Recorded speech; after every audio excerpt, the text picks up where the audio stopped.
So it's a little windy out here. Hopefully that's not affecting the camera too much, but basically my plan for the weekend is get this car pushed over to the shop, get the interior gutted out of it, and then clean. I want to get the interior vacuumed out, and then I don't know if I'm going to bring a portable pressure washer over here if I just load it on the trailer, take it to work, and clean it in the wash bay. But I want to get this thing cleaned up, and then I'll get for sure a true idea of what we're working with here. I'm sure it's fine. There's only surface rust on the floor pans underneath, so I'm sure it's a similar story on the inside. Fingers crossed, but I think we got a real good project on our hands here. It's high time I got working on the Biscayne again. So before I get to ripping and tearing the interior out, I thought I'd start with the Biscayne's first performance mod. Better start there. Make it faster, right? So what I'm actually going to do is best thing you can do actually right here on the back window. I'm just going to place that probably something like that. Yeah. DD Speed Shop. Oh yeah, much better. First performance mod done. So now with the help of DD Speed Shop that I've got a sticker on the back window and the Biscayne's a little bit faster than it was before, I'd like you guys to pop over to his channel and just bug him just a little bit about that 55 2-lane blacktop replica. I really want to see that thing at Miles of Mayhem next year. That car absolutely deserves to be on a drag and drive event, and I think we can bug him enough to make it happen. The car needs a 9-inch, maybe a couple other modifications, but I have a 9-inch, and I don't know. I think if we bug him enough, he'll make it happen. So let's see what we can do. So I realized I didn't really do anything but put a sticker on the car today, but that's all I'm going to do. Running out of daylight and I got to run back to work, so I will pick this up again in the morning. Alright, well, it's a new day here, and finally got some time to actually work on the car. So I'm going to get to ripping the interior out today. See how that goes, see what I run into, see what things look like on the inside. So I just pulled the back seats out. Got the sill out, and just look at this. It's pristine. I can't believe this thing. I don't know. I'm going to keep ripping and tearing here, but this thing looks like it's in ridiculously good condition. Makes me excited. Well, that's the back seat.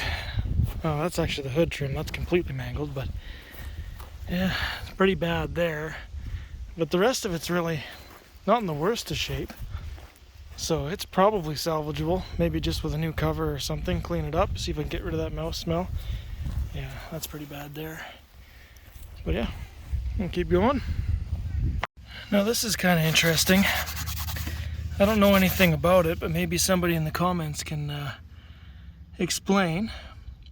Body by Fisher. So I'm assuming that's some kind of coach building company, but must have done the design for the Biscayne. I don't know. Interesting little logo anyway.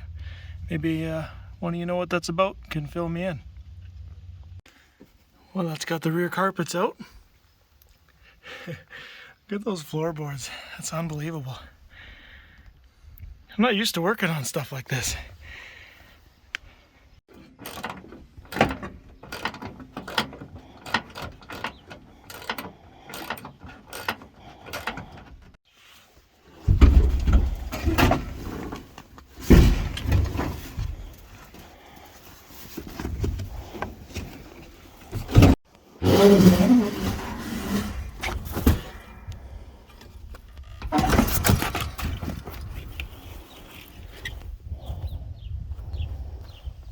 Oh, there's the front seat out. Get this carpet out of here. First, gotta go through the pedal.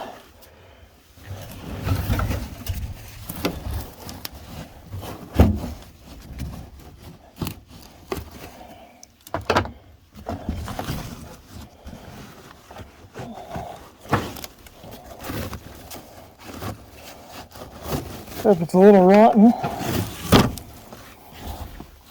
for sure.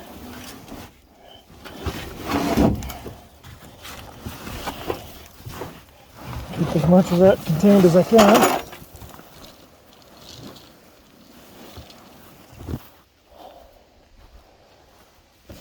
Look at that.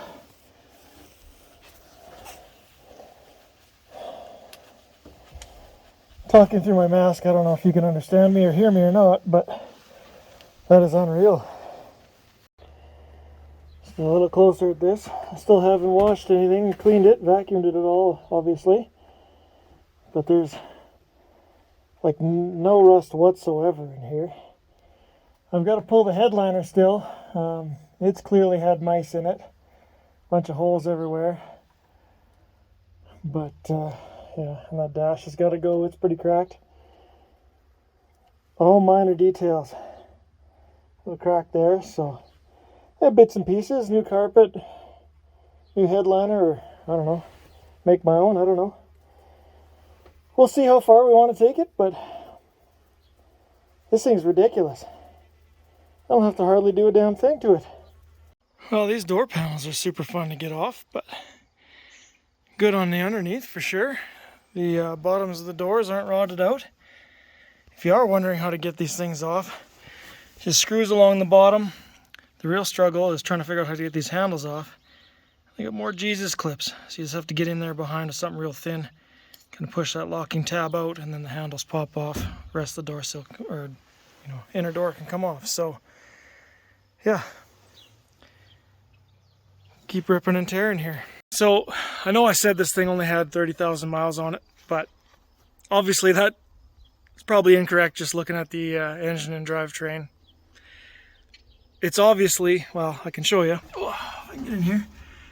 It's obviously rolled over at least once, but I'm not thinking twice. Definitely not more than twice. Just judging by the shape this thing's in. So I think I'm going to end the video off there.